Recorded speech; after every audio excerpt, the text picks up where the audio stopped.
Les gars, depuis 2 jours ici sur Facebook, on parle d'un monsieur à Douala qui séquestre les filles, qui couche les filles à outrance, qui arrête même les garçons. Je préfère taire son nom ici. Vous connaissez son nom.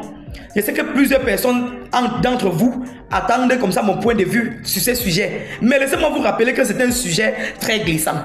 Oui, je ne peux pas pointer mes narines, je ne peux pas m'aventurer. Parce que je n'ai pas les codes. Je ne donne pas mon point de vue ici. J'ai l'habitude de vous dire que je donne mon point de vue sur tous les sujets. Mais ce sujet me dépasse. Vous avez vu depuis 2 jours, j'observe seulement, non? Je ne dis rien, non? Parce que moi-même j'ai peur. Oui. Si tu vois quelqu'un manger une noix de coco en entier, ne te pose pas de questions. Il ne connaît pas où ça va sortir. Les gars, écoutez la version de Robinson Pifo. Écoutez attentivement ce que Robinson Pifo doit dire par rapport à cette affaire du monsieur qui est à Douala. Depuis certain temps, on parle de lui là. Quant à moi, écoutez attentivement. Alors, moi je vais m'adresser à certains Camerounais. Et j'aimerais qu'on soit clair sur ce point. Mes parents ont dépensé de l'argent pour m'envoyer à l'école.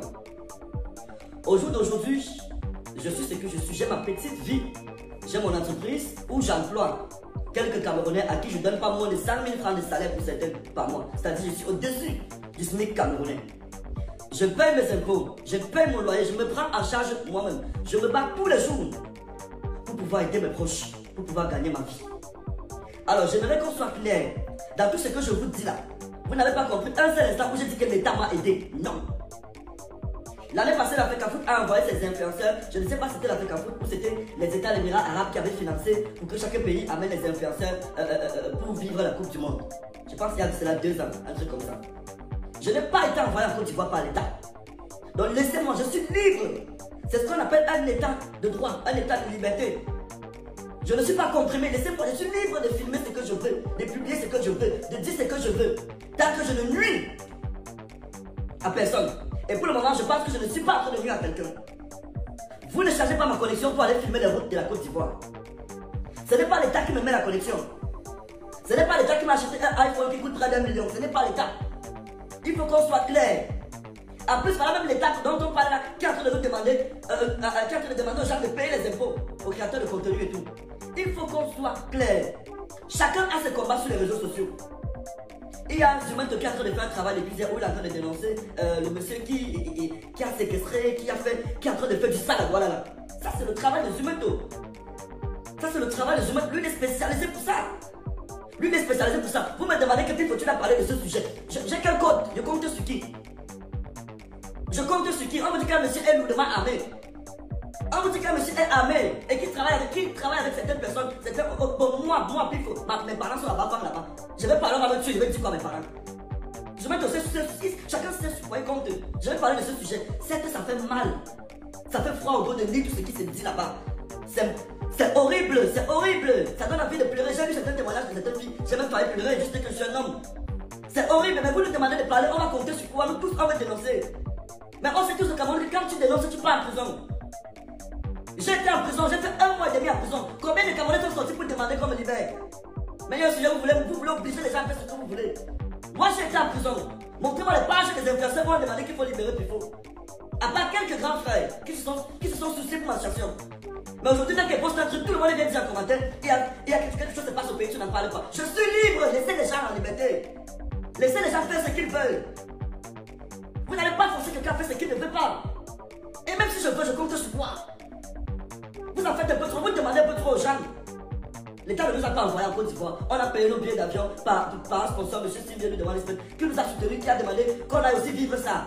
Maintenant, on est en train de faire un travail. On découvre la Côte d'Ivoire, on filme ce qui est beau en Côte d'Ivoire. Ce que nous, on n'a pas chez nous, c'est ce que moi, je filme. Il y a certains qui sont chargés de filmer ce qui est mauvais en Côte d'Ivoire. Moi, je me suis concentré à filmer ce qui est beau. Chacun fait ce qu'il veut. Ne forcez pas les gens à faire ce qu'ils ne veulent pas. Donc sur ce, s'il vous plaît, épargnez-moi. Mes parents comptent encore sur moi. Vous me demandez de parler de quelqu'un qu'on dit qu'il est armé, qu'on dit qu'il travaille avec les autorités. Quand je serai allumé la personne, j'étais allumé, qui est passé me rendre visite en prison? J'ai fait 1 mois et demi en prison. Qui est passé me rendre visite en prison allumé là-bas? Et quand c'est pour pousser les enfants des gens, vous poussez. Laissez un peu les influencer en fait. Chacun sait ce qu'il fait, chacun a une ligne éditoriale. Vous m'avez déjà vu dénoncer les choses quand? À part quand c'est vraiment un truc qui me touche personnellement. Sur la page de Dumato, lui il est spécialisé pour ça. Et nous aussi nous le faisons des fois quand on trouve que non, ici là il faut faire. Mais le dossier s'y glisse. Le dossier s'y glisse. Moi-même j'ai peur. En prononçant même son nom, j'ai peur. Parce que je connais le gars là, il ne rit jamais. Je n'ai jamais vu le sourire. Je n'ai jamais vu le gars là sourire. Je le remarque bien au Fouquet. Je l'ai jamais vu au Fouquet. Je l'ai vu dans quelques boîtes de nuit. Je n'ai jamais vu le monsieur là sourire. Moi, je vais parler de ces choses. Vous faites ça comment? Vous faites ça comment? Vous connaissez ce qu'on appelle le kidnapping. Vous comprenez que quelqu'un a disparu? Non. S'il vous plaît, la paix est bien. Le Zumato a commencé. C'est bon. Nous tous on est sur la page de Zumato. On lit. Et vous ne pouvez pas savoir ce que nous on fait par derrière. Peut-être qu'on nous a donné quelques informations à gauche et à droite. Mais vous voulez toujours que tout le monde vient s'exposer. Tout le monde vient s'exposer. Et parle de lui là, même si je le dors pas. Hey, mes enfants comptent sur moi. Les enfants comptent sur moi. J'insiste. C'est horrible. Si c'est vrai tout ce qui se dit, c'est horrible. Et il doit être arrêté. Il doit être interpellé. Il doit être interpellé. Si c'est vérifié, si c'est vrai. De toute façon, c'est vrai. Parce que 40 différentes filles qui ne se connaissent pas ne peuvent pas décider de venir mentir sur quelqu'un. Mais grand, tu fais fort, tonton. Tu as fini avec grand. Moi, je te voyais pas comme quelqu'un, comme un saint à toi là. Je vois le grand frère comme un saint, comme un saint. C'est que j'apprends là en train de m'étonner, grand. Je n'ai jamais salué de par son regard. Donc, quand il a son Fouquet, il ne rit pas. Il est toujours avec le garde du corps.